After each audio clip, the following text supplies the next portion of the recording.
I'd like to rank all the Mad Max films in order, so let's get on with it, shall we?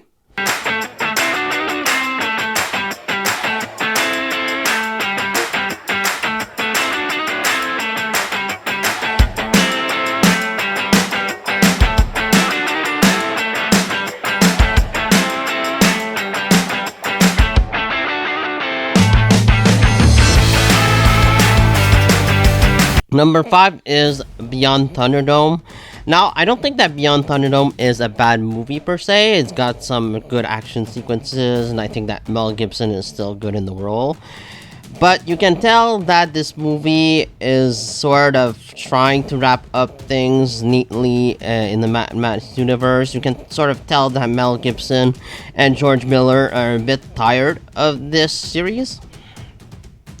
And while I do think that it's an entertaining movie overall, I just think that sometimes it's sort of the less adult Mad Max. It's just doesn't have the edge of the first two or the adventure of the first two, if I can say so.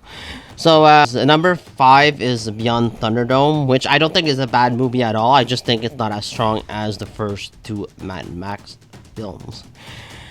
Number 4, Mad Max 1979, the first one. I think that the first movie is a damn good start to the overall saga. I think that Mel Gibson plays Mad Max really well here. The action scenes are entertaining, they're exciting, and I really like the story, and I liked how it's so different from the other Mad Max films. Because this is like the start of the apocalypse. We almost see the future of where the society is going. And I think that George Miller does a fantastic job directing the first one. And it's what was hugely profitable as well. A lot more profitable than Mad Max Furiosa is turning out to be right now. Number 3 is The Road Warrior. I think that The Road Warrior is an awesome and exciting action film. It's definitely up there amongst the best, just the 80s action film in the Mad Max franchise. And I think that, once again, Mel Gibson plays the role really well. And I like the conflict between this gang and this other community of bikers that just won't let the people alone. And Mel Gibson is there to help them get out of this situation. I really enjoy The Road Warrior, and I think a lot of people has it amongst their favorite. I really think that it's like The Dark Knight or The Empire Strikes Back of the Mad Max saga. I really do. It's such a great, fun, and entertaining film that doesn't have any meat on its bone. It is directly to the point, and I think that's in its favor. Number 2 is Furiosa.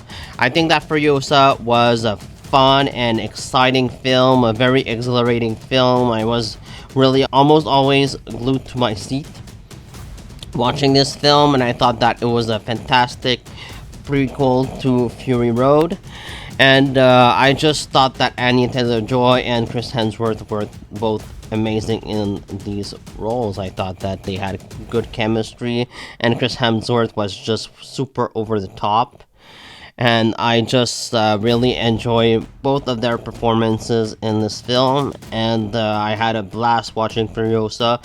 I thought it was a prequel with something to say, and it was an important story to tell. So it's a bummer that it's not making more money in the theater right now. Number 1, my favorite movie in the Mad Max universe is Fury Road. I think that movie is just awesome. There's really not much negative I can find on Fury Road, other than maybe it's a little too long, but that's about it. I think that this movie is just an amazing action film. There's really no downtime, and you can feel the stakes, and the characters are really interesting. I prefer Furiosa over Mad Max in this film, so I really hope that they put more backstory on Mad Max. Maybe that could be a negative, but I do think that the characters are still strong and they're still interesting and entertaining.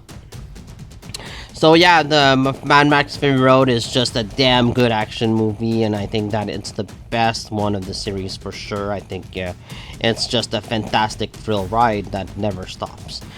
So those are my tops for the Mad Max series and how I would rank them. I like all of these movies. I don't think there's a bad movie here on this list. I would like to see Mel Gibson come back, of course, and maybe Charlize Theron and Tom Hardy are going to come back for the next movie. Hopefully they worked out their issues, and hopefully there is a next movie, because Mad Max Furiosa is struggling at the box office, but I don't think that's an indicator on how good the movie is. It's just an indicator of how the landscape is changing and how streaming is sort of taking over a bit. But I do think that this movie is gonna have legs. Furiosa is gonna have legs, and it's gonna continue on. At least I hope. I hope that it's gonna do well, and it's gonna continue drawing people into the theaters, and so that it gets a sequel, like so that the Mad Max series continues on. And yeah, those are my thoughts. I think that I love Mad Max. And what are your rankings? Let me know what yours are in the comments below. Please subscribe. See you next time. Peace.